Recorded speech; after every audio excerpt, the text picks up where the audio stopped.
자,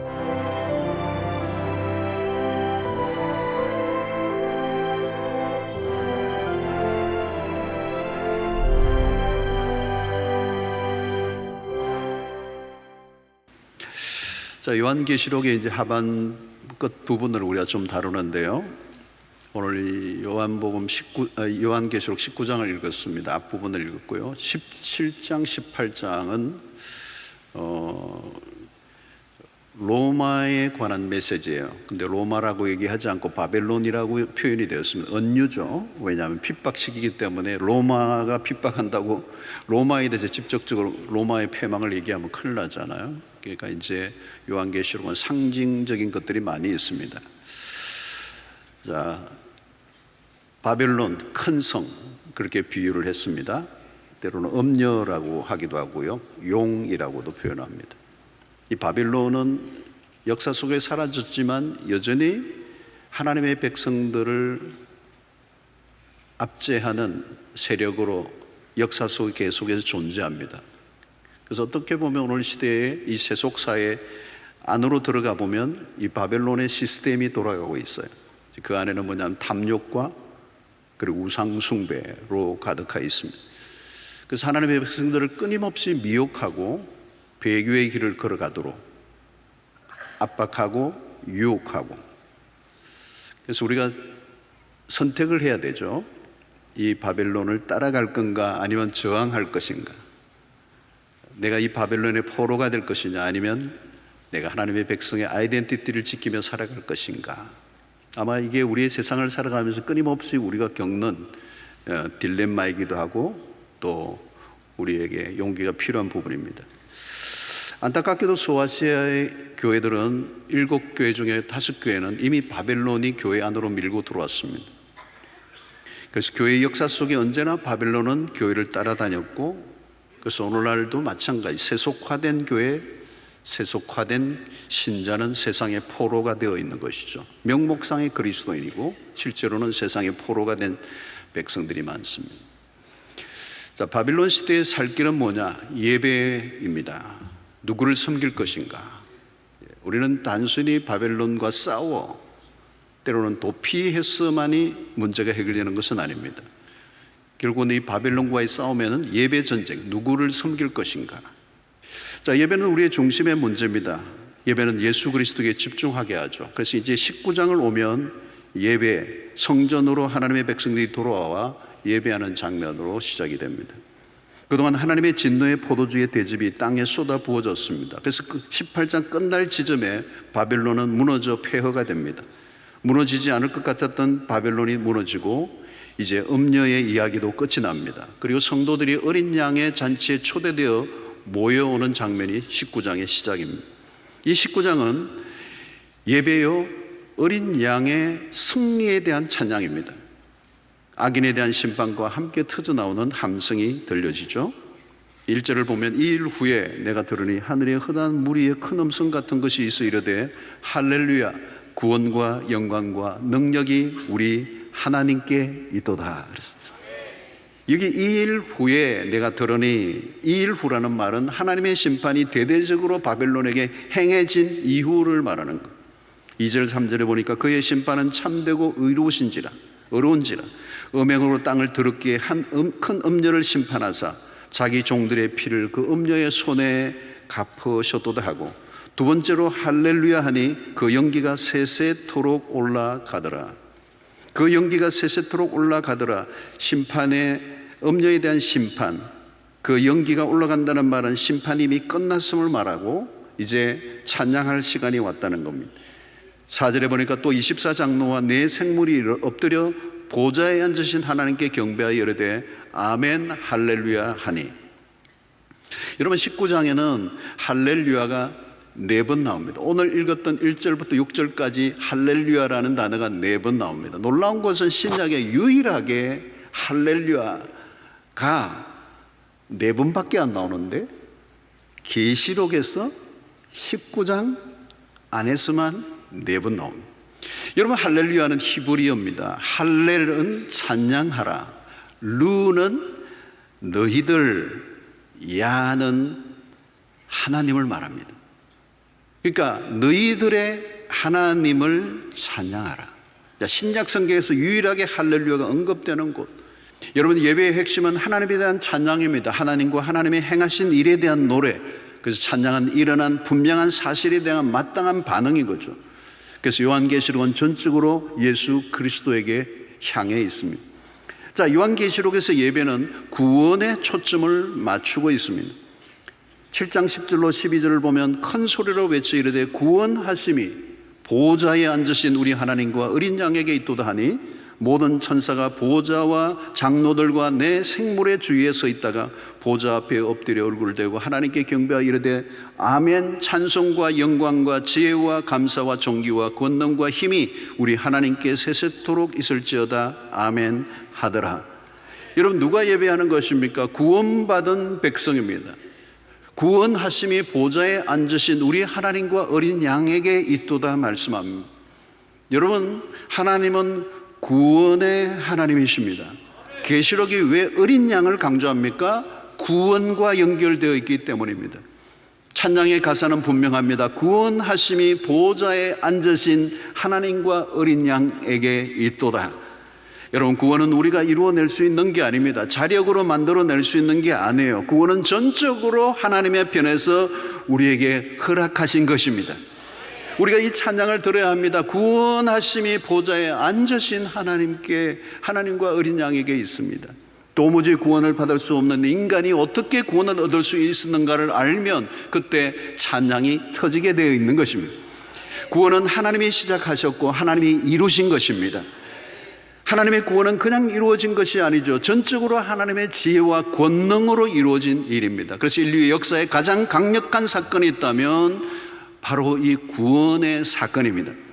하나님의 아들을 세상에 보내시고 육체로 죽기까지 하신 이 사건이야말로 하나님의 편에서 가장 강력한 사건이요, 그리고 이 사건을 통하여 우리를 죄와 죽음으로부터 해방시켜 주신 이 사건은 이 세상에 어떤 것보다도 어떤 것과 견줄 수 없는 큰 사건이요, 위대한 사건이 아닐 수가 없습니다.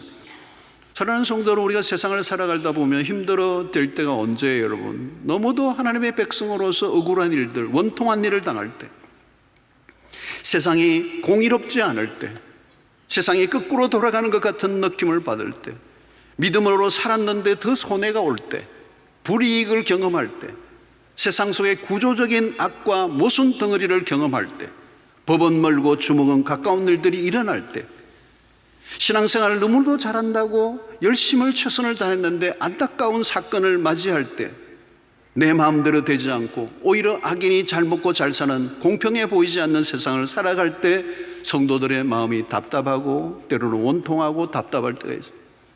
그러나 여러분, 기억하십시오. 마지막 날 하나님의 심판이 있습니다. 하나님은 심판으로 모든 것을 깔끔하게 정리해 주시는 분입니다. 하나님은 성실하시고 정직하신 재판장이 되시고 그분의 공의의 추는 정확합니다. 우리의 모든 억울함으로부터, 우리의 모든 불의로부터 구원해 내시는 하나님은 모든 악을 멸하시는 분이시고 우리가 가졌던 모든 의문들이 다 풀리는 날이 오게 될 것입니다. 여러분, 환난 가운데 있던 성도들에게 주어진 구원으로 인한 감격은 억제하기 힘들어요. 모든 저주에서, 모든 불법으로부터 자유롭게 하시는 구원하심이 보좌에 앉으신 어린 양께 있도다. 이 승리에 대한 찬양이 마지막 날 우리의 귀에 들려지게 될 것입니다. 여러분, 예배는 승리에 대한 감격입니다. 그래서 오늘 6절에 보니까 또 내가 들으니 흑한 무리의 염성과도 같고 많은 물소리와도 같고 큰 우레소리와도 같은 소리로 이르되 할렐루야, 우리 주 하나님 곧 전능하신 이가 통치하시도다. 그래서 여러분, 요한계시록은 최종적 승리를 선포합니다. 마지막 7째 대접이 쏟아지며 세상의 도성들이 멸망하고 하나님의 맹렬한 진노와 포도주 잔이 큰 성 바벨론 위에 부어집니다. 음료로 상징되던 세력이 어린 양과 교회를 혹독하게 핍박했던 그 세력들이 마침내 망하게 되어 있다는 거죠. 1절을 다시 보면, 그래서 이 일 후에 내가 들으니 하늘에 흑한 무리의 큰 음성 같은 것이 있어 이르되 할렐루야, 바로 이 일 후에 노래가 터져 나옵니다. 그래서 요한계시록 6장부터 18장까지는 계속 하나님의 심판에 대한 메시지들이에요. 그 심판들이 끝이 난 이후에 무슨 일이 일어나는가? 우리가 마지막 날에 기대하는 장면, 노래소리가 우렁차게 터져 나오는데 하늘에 흐단 무리의 큰 음성 같은 소리가 난다는 거예요. 그러면서 그 소리가 뭐예요? 구원과 영광과 능력이 우리 하나님께 있도다 그랬어요. 포악한 바빌론은 하나님에 의해 철저히 심판을 받고, 그리고 악하고 음란한 세속문명의 상징이었던 이 바벨론은 이제 완전히 무너지는, 그리고 하나님의 진노가 맹렬하게 부어질 때 견딜 수 있는 것은 하나도 없고 마침내 온 땅에 하나님의 통치가 드러나고 대역전극이 펼쳐지면서 모든 만물과 피조물과 천사와 백성과 방언과 족속들이 하나님을 찬양하는데 그 소리가 많은 물소리 같고, 그리고 우레소리와 같이 터져나오는 노래가 일어나게 되는 것입니다. 사랑하는 성도 여러분, 언제 찬양이 터지는 겁니까? 대역전극으로 승리하는 순간이에요. 하루하루를 숨죽이며 삶을 살았던 초기 그리스도를 상상해 보십시오. 그런데 마침내 그 모든 환란이 끝이 나는 날이 올 것이고, 드디어 악한 세력들은 막을 내리고 극적 반전이 일어나고 하나님의 백성들의 승리의 순간이 왔을 때 그 모든 이 것들이 뒤집어지는 이 승리는 그냥 승리가 아니라 최종적인 승리고 완전한 승리고 우주적인 승리고, 불안한 이겼다 졌다 엎치락 뒤치락 하는 싸움이 아니라 완전한 승리를 주실 것을 이 마지막 19장에서 약속하고 있는 것이죠.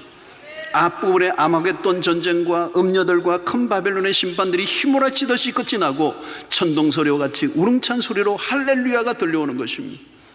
사랑하는 성도 여러분, 오늘 이 밤 모습에 유배되어 핍박받는 그리스도인들의 속에서 사도 요한 자신이 앞이 보이지 않는 상황 속에서 이 환상을 하나님께서 사도 요한에게 보여주었을 때 사도 요한이 얼마나 큰 위로를 받았겠어요? 얼마나 큰 소망이 되었겠어요? 얼마나 큰 격려가 되었겠어요? 여러분, 사랑하는 성도 여러분, 오늘 때로는 우리가 이 땅을 살아가면서 때로는 그리스도인으로 살아갈 때 얻어맞기도 하고 지기도 하고 손해보기도 하고 억울한 일을 당하기도 하고,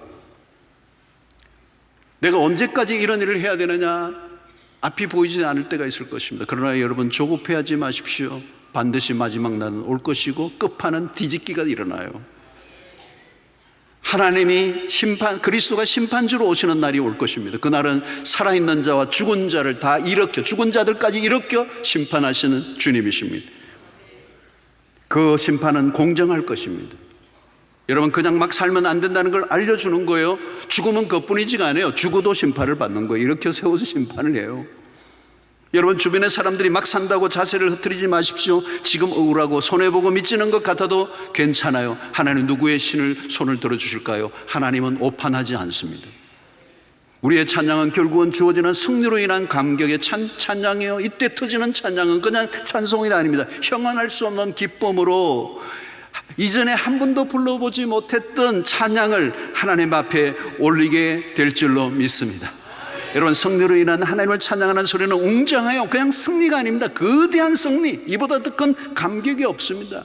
법정 싸움에서 이긴 정도가 아닙니다. 게임에서 이긴 정도가 아닙니다. 전쟁에서 이긴 정도가 아닙니다. 죄와 사망으로부터, 우리의 모든 불의로부터 우리를 건져내시고 완전한 구원으로 인도하시는 그 하나님을 향하여 찬양하는 이 찬양은 보통 찬양이 아니라 모든 오케스트라와 합창단이 다 모여 피날레 곡으로 온 힘을 다하여 부르는 것 이상. 그래서 핸델의 오라토리오 메시아의 마지막은 할렐루야 부분에 핸델이 심혈을 기울였다는 거예요. 할렐루야, 우리 주 하나님 곧 전능하신 이가 통치하시도다 그랬어요. 그리스도의 승리에 대한 찬양입니다. 우리는 이제 다시 오실 그리스도를 사모하며 그분이 오실 나를 바라보고 또 그분이 오실 때 할렐루야로 영접하는 은혜가 있게 되기를 축원합니다. 5장 12절로 14절에 보면 큰 음성으로 이르되 죽임을 당하신 어린 양은 능력과 부와 지혜와 힘과 존귀와 영광과 찬송을 받으시기에 합당하도다 하더라.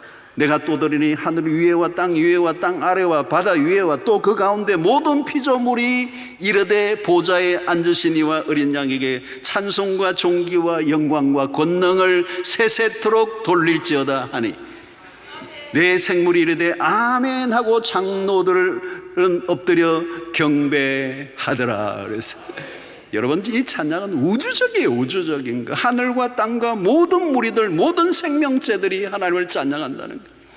작곡자가 따로 필요하지 않아요. 우주적 한호성을 드린다고 생각하면 찬양의 최고죠. 찬양과 존귀와 영광과 능력을 세세토록 돌릴지어다. 모든 영광은 한 분에게로만 돌려집니다. 승리는 그저 주어지지 않아요. 전쟁의 승리는 엄청난 대가를 지불하고 얻습니다. 그렇습니다. 그리스도의 피로, 하나님의 아들 죄 없으신 어린 양의 피로 우리에게 주어진 승리. 여러분, 우리의 마지막은 찬양이 될 수밖에 없습니다. 지성의 삶이 만만치 않고, 믿음으로 사는 거 만만치 않고, 때로는 믿음으로 산다는 게 구차할 때도 있고, 그러나 여러분, 낙심하지 마십시오. 절망하지 마십시오. 하나님의 백성들의 마지막은 승리로 마감하게 될 것입니다. 그 승리는 우리의 실력이나 열심으로 만들어지는 것이 아니라 보좌에 앉으신 하나님 어린 양 예수의 능력으로 승리하게 될 줄로 믿습니다. 이 보장된 승리를 믿음으로 바라보시고 마지막 날에 주어질 승리가 여러분의 승리가 되시기를 바랍니다. 여러분, 월드컵의 승리로 기쁨이 컸죠. 그러나 여러분, 그 축구를 했던 선수들의 당사자들이 느낀 기쁨은 구경하고 환호한 사람의 기쁨과 달라요. 중요한 것은 마지막 날에 주어질 그 승리가 나의 승리가 되어야 될 줄로 믿습니다. 그래서 그 기쁨과 감격을 주님과 함께 누릴 수 있는 그 일에 여러분 성도들 한 번도 예외 없이 누릴 수 있게 되기를 축원합니다. 7절에 보니까 우리가 즐거워하고 크게 기뻐하며 그의 영광을 돌리세 어린 양의 혼인 기약이 이르렀고 그의 아내가 자신을 준비하였으므로. 여러분, 마지막 날 드리는 예배는 우리의 기쁨이 최고조에 이릅니다. 이보다 더 큰 기쁨이 없어요. 세상에 가장 기쁜 날이면서 가장 귀중한 날이 결혼식장이죠. 여러분, 결혼식장의 웃음소리는 다른 거죠. 큽니다. 여러분, 그때보다 행복한 순간이 없어요. 그러나 여러분, 이 지상의 결혼식장에는 좀 긴장감이 있습니다. 양가 부모들도 좀 떠나보내는 자식으로 인해 아련함이 있기도 하고, 때로는 잘 살까라고 하는 염려, 또 기대 반 염려 반, 이게 막 어우러져 있는 거죠. 뭐 좋은 사람은 신랑 신부 두 사람밖에 없고 주변의 사람들 염려가 있어요. 사실은 모든 게 다 좋고 좋겠지만 결혼식이 끝나면 그때부터 어려운 순간들이 기다리고 있잖아요. 결혼식은 그냥 결혼의 출발점이에요. 갈 길이 멀어요. 가정을 이루어 산다는 게 얼마나 어려워요. 살아본 분들은 알잖아요. 다 얘기 못 해줘요. 다 얘기하면 안 갈까봐. 그러니까 대부분의 사람들은 젊은 시절로 당신이 가겠다고 그러면 또 돌아갈 수 있으면 돌아갈 거냐 물으면요, 대부분의 연세든 분들은 고개를 되게 흔들어요. 왜 돌아가네? 왜 돌아가네? 힘들어. 지금까지 살아온 것도 힘들어. 왜 돌아갔냐? 그런데 여러분, 마지막 날 주어지는 어린 양의 혼인예식은 달라요. 여러분, 성경은 창세기에서도 결혼으로부터 시작합니다. 안타깝게도 창세기의 아담과 하와의 결혼은 안타까움으로 끝나버리죠. 하나님이 세우신 결혼의 목적에서 실패해버립니다. 원인은 하나님과 등지고 말았기 때문입니다. 그래서 여러분, 계시록과 창세기는 굉장히 연결이 있어요. 계시록은 창세기의 재현입니다. 창세기의 실패가 계시록으로서 완성되고 회복이 돼요. 자, 하나님이 신부를 남편에게로 이끌어 오십니다. 그런데 이번에는 하나님이 최고의 신랑을 데리고 오시죠. 바로 예수 그리스도, 그분이 우리의 신랑 되시고 우리는 그분의 신부가 된다는 그 신랑은 우리에게 다가오시는데 백마를 타고 와요. 11절에 보니까 또 내가 하늘이 열린 것을 보니 보라, 백마와 그것을 탄 자가 있으니 그 이름은 충신과 진실이라 그가 공의로 심판하며 싸우더라. 다시 오실 그리스도는 어떻게 오신다고요? 하늘이 열리고 그곳에서 백마를 타고 오신대. 백마는 승리의 상징, 원수를 무찌르고 이미 승리하신 분, 그의 이름은 충신이고 진실이라. 거짓이 없고 진실하신 분이고 믿을 만한 그분은 공의로 세상을 심판하신. 그래서 그분이 우리의 인생의 마지막 해피엔딩을 맺으시는데 그 해피엔딩은 우리의 실력이 아니라 그리스도의 능력 때문이라는. 모든 것은 그리스도로 인해 주어진 것입니다. 우리의 싸움이 아니라 그리스도의 싸움이기 때문에 넉넉히 승리한다는 겁니다.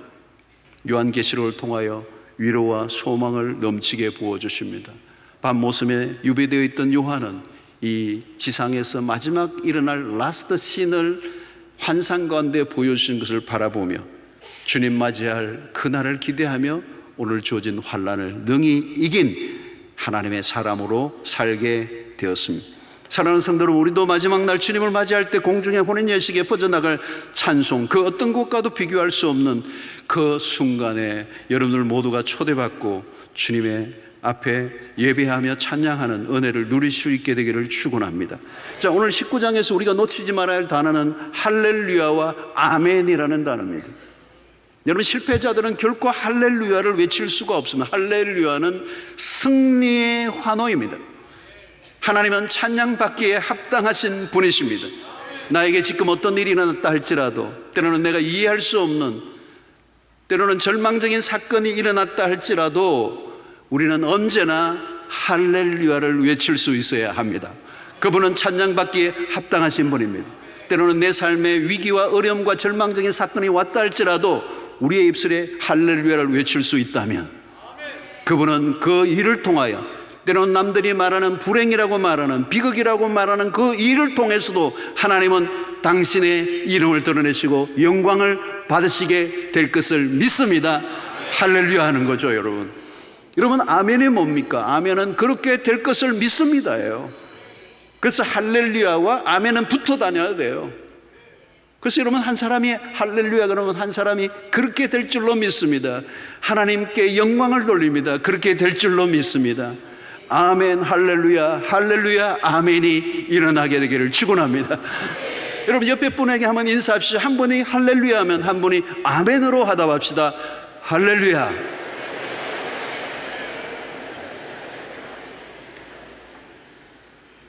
하나님을 찬송합니다. 하나님의 뜻이 이루어질 줄로 믿습니다.